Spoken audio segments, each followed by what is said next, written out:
ไปเลยสบายดีจ้ะพี่น้องวันนี้เป็นวันศีลวันพระตัวรัดไปเลยพากันลงมาใส่บาตรวันศีลพี่น้องแล้วก็มีสาวจิ๋วบ้านนาเฮ็ดยังต่ออ้าวมีเอ็มเหรอยังมาเลยทะเลอ่ะมันมีเหมือนใส่บาตรแล้วแหละเอาผลคือบริเก็บบาตรเลยเฮ้ยและอนุกรรมการของเราเรื่องอนุกรรมการเศรษฐกิจก็ว้าวแล้วเนาะลงมาประจำปีเลยกำลังปรึกษากันว่าสิพากันเฮ็ดลงทานพี่น้องบ่งามเฮ้ยบ่ปักเอาไปนี่ก่อนปักเอาป้าไปนี่ได้เป็นหัวจะได้ศาสตร์นะเฮ้ยในเฮ้ยศาสตร์นะเกิบได้สะเฒ่าเกิบเองอยู่ไซส์จะให้เอาเกิบเองไปเอาคือเป็นแนวนั้นคือประมาณน้ำคนไปหยาดน้ำก่อนพี่น้องตอนนี้เขาใส่บาตรแล้วกันทีเดียวร้อยอยู่วัดเช้าชุบนี้ก็เฮ็ดแล้วเฮ็ดต้นแล้วต้นก็เฮ็ดแล้วถวายต้นให้เพิ่นต้นเฮ็ดก่อนแต่มือเพิ่น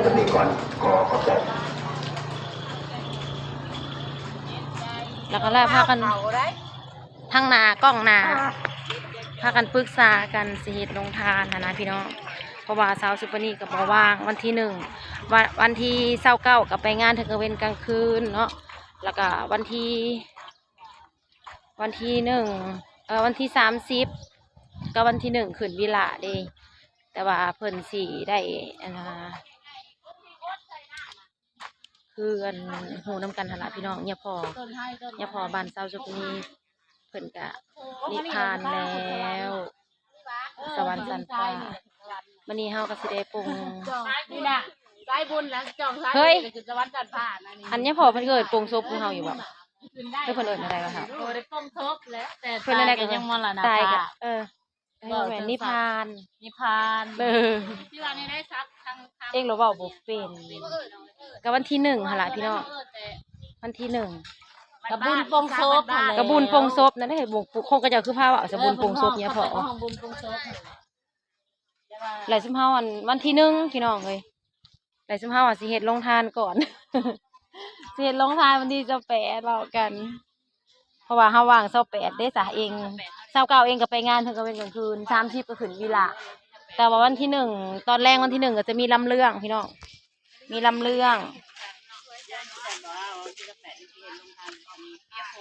เฮ็ดน้ำเองหลดน้าลงมาถ่ายคลิปนำกันบรรสุคนนี่วันที่28นะเห็นลงทานนี่ไผสิออกน้ำเอื้อยก็ออกคนละ100 200ฮะวันที่1ก็มันลายแล้วก็ถ่ายคลิปอย่างเดียวจุ่มเจ้ากับสิญญายังแล้วก็แล้วเฮ้ยมันลายมือนั่นน่ะบุญลายเขาก็มาคือเก่าเฮ้ยแต่นี่ยังตอนเพลนยังมีเลยลงทานนั่นลงทานนี่ก็จะมานะเขาจะเห็ดกินเห็ดยังลงมาก็มาซึ่งเราวันที่28เนาะก็มันเป็นวันที่1เจ้ากับอยู่ด้วยนะสิเอาวันที่28แล้วก็แล้วเอามาลงทานให้สิลงทานน้ำพี่น้องเลยลงทานน้ำให้พวกลงมาเห็ดอยู่เห็ดกินวันที่28คนสิมาหลายเด้มาหยาดน้ำซะก่อนที่เขาเปื่อนบ่แล้วนี่หยาดแบบนี้เลยนะ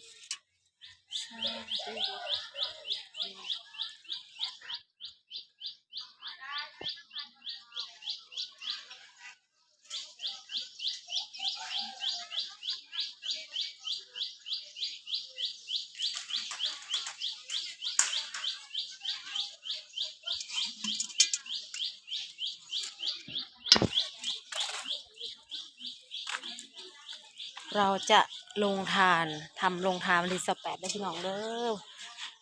FC ทุกท่านใครอยากร่วมทำบุญกับสาวซุปเปอร์นี่ก็ทักมาได้นะจ๊ะวันที่28จะไปซื้อน้ำมาทำลงทานแล้วก็ซื้อน้ำเปล่าสาวซุปเปอร์นี่ก็เอาแพ็คน้อยเอาน้ำแพ็คน้อยเอา10 แพ็คนะพี่น้องน้ำเปล่าเอา10 แพ็คแล้วสั่งเรียบร้อยวันที่28หันสิเฮ็ดลงทานน้ำหวานเพราะว่ามันร้อนแห้งอากาศร้อนลงทานน้ำหวานตอนเที่ยงเราเคยลงมานั่นน้ำนะจะได้กับบ่พอปิดหมอกตัวดินมือเล็บขาดเบิด บรรยากาศดีเนาะเฮ้ยเนาะบุญบ้านเฮาเนาะเฮ้ยบรรยากาศดีเนาะน้ำหาหยังสาวๆพี่น้องลงมากันครบเลยสบายดีป้าลุงหน่อยเร็วพี่แต่พงงามๆแท้ใส่ป้าด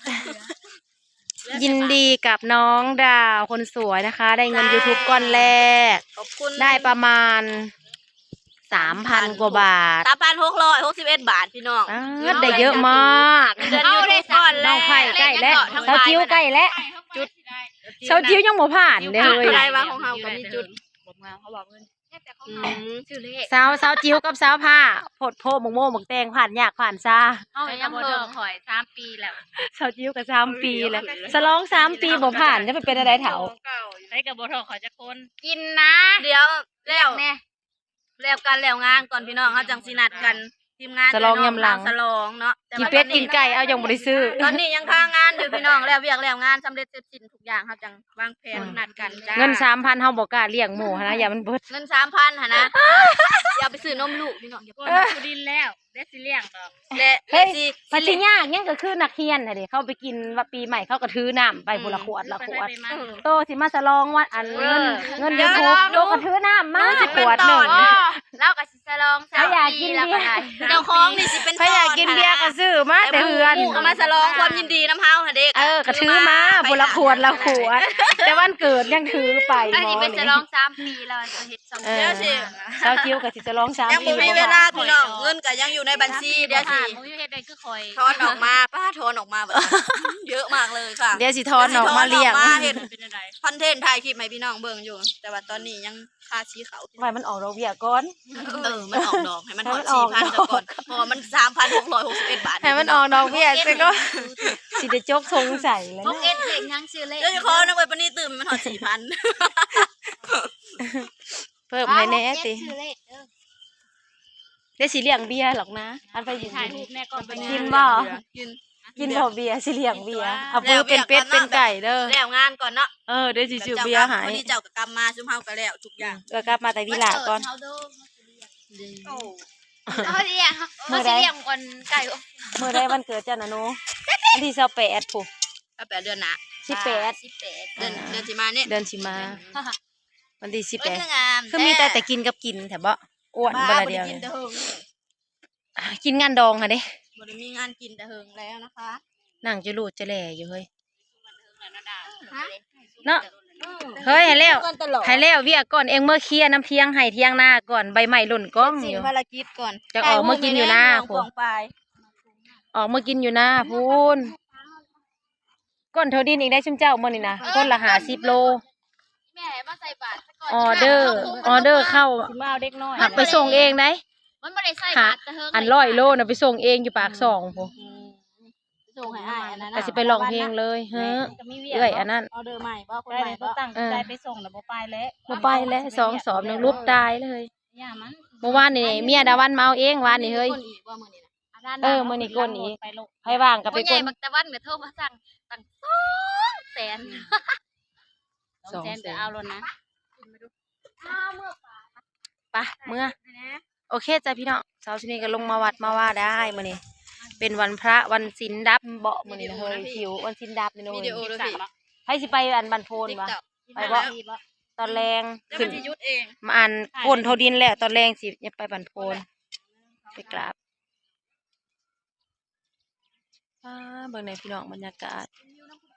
พอดีได้ลงมาใส่อันบาทให้ยาพ่อยาพ่ออาจเพิ่นเป็นคนอันเมืองถาปังทองพี่น้องยาพ่ออาจนะเพิ่นเป็นคนเมืองถาปังทอง แต่ว่าเพิ่นก็มาอยู่วัดบ้านคันธจารย์บ้านสาวสุนีน่ะแต่โดนๆแล้ว เพราะว่าบ่มียาพ่อเด้มีแต่ยาพ่ออาจนั่นแหละเพิ่นมาอยู่ให้ลูกให้หลานใส่บาตรหยาดน้ำแต่ละเทื่อเนาะพอดีแล้วเพิ่นก็เฒ่าแล้วพญาติเพิ่นก็หลายแน่แล้วเพิ่นก็ได้นิพพานแล้ววันที่ยังเฒ่ายาพ่อนะ วันที่1 บ่มืออัน วันที่เศร้า มือเพิ่นเสียนะวันที่20บ่เฮ้ยจักมืออะไรเดียวนี่นะ คนอยู่ลำไส้บ้าน เออ วายนะ มือวันนั้นวา พอย ดีโลด พอดี10 มื้อ จะโปรงศพ เนาะ พิ่ พอดี10 มื้อได้ปลงศพ เพิ่นเอิ้นไปซังอันงานบุญไปซังประกิจศพประกิจเสร็จนี่แหละ งานบุญประกิจศพหลวงพ่อบ่เฮ้ยประมาณนั้นแหละ อีพ่อแล้วว่าบ่ฮอดเองละว่าเรา89ปีพ่อว่า70กว่าพรรษานี่แหละ ประมาณนั้นแล้วเพิ่นก็เจ็ดเขาบ่เป็นคนจะจ่อยดิ เองว่า89พรรษาเองว่าไปทุกที่ 70ปลายนี่นะ เฮาลืมเว้าเลย 70เท่าไรก็ เดิ เฮ้ย นถามก่อนว่า89ปีพรรษาก่อนว่า 70เท่าไรก็ 70เท่าไหร่อีพ่อแล้ว 70ปลายนี่นะเว้าอยู่อายุเพิ่นน่ะนะ70 เขาต้อง พรรษา แล้วพรรษาที่เพิ่นบวชก็ต่างหาก เออ แรกๆเขา อายุ บอกว่า ก็ต่างหาก บอกค่ะอันนี้นะ ร เพิ่ วม นว่า เรื่อง พรร อา ษา ยุ โลด เล เพิ่ ย นมีพรรษา เอาอายุ โลด นะบอกว่าพรรษา แล้วก็คนเฮาธรรมดาเด้ เฮาบ่ได้มื้อนี้มื้อใดไปเฮ็ดกินเฮ้ยมื้อนี้นะสุโตบ่หน่อยตัวอยู่เบิดมื้อแล้วมื้อนี้ เล็กน้อยเขามาพอมันสิลงกลดินน่ะแล้วเวียนแล้วงานเลย ก้นในไผมานี่นะ ขายเอง สุดินน้อยไปขายไส รอบไปเรื่อยๆคือคนขายโอ่งนี่แหละ มันบ่ได้ขายก็ประมาณนั้นแหละ ลองก็ถาม4เวียกมื้อนี้นะไปฮอดข้าว โอเคจ้ะพี่น้องเดี๋ยวเฮาก็สิได้ขึ้นมาหากลทุดินต่อพี่น้องอะไรเฮ้ยใช้ซาบี้นะเฮ้ยเอาสิเอาเงินให้นางเอาเงินฝากขึ้นไปให้นางเด้บักทุดินค่าไฟกับปานนี้ตายแหละโอนให้มันลดไปเท่าใด เอาเงินมาอีกทีไปโอนอีกทีโอน